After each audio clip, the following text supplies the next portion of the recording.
Welcome to Smart Stock Watch, your go-to channel for in-depth financial analysis.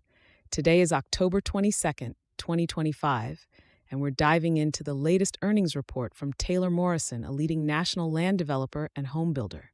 Joining us is John, our senior analyst from Smart Stock Watch. John, thanks for being here. Thank you for having me. Taylor Morrison has just released their third quarter 2025 results, and there's a lot to unpack, from their revenue figures to strategic initiatives in the housing market. Revenue and profitability overview. Let's start with the top line. Taylor Morrison reported a total revenue of $2.1 billion for the third quarter of 2025. John, how does this compare to their performance last year? While the total revenue saw a slight decrease of 1.2% compared to last year, the company managed to achieve a net income of $201 million.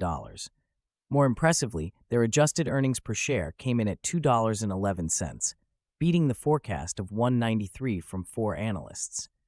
This indicates strong profitability despite a challenging market environment. And what about their home closings revenue?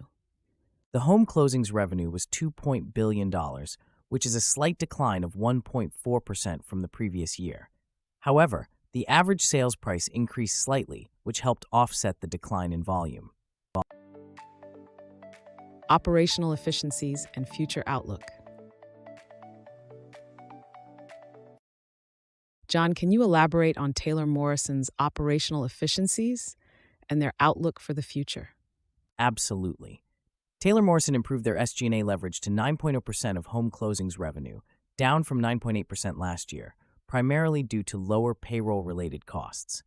Their home closings gross margin was 22.1%, slightly ahead of prior guidance. However, net sales orders declined by 13% to 2,468, reflecting a slower absorption pace. What does their backlog tell us about future performance?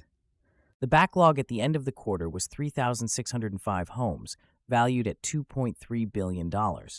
This provides a solid foundation for future revenue, although the company will need to address the decline in net sales orders to maintain growth.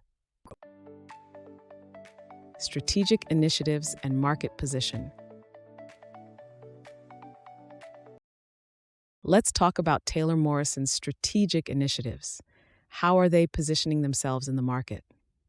Taylor Morrison is focusing on maintaining a strong market position by managing their active selling communities, which increased to 349.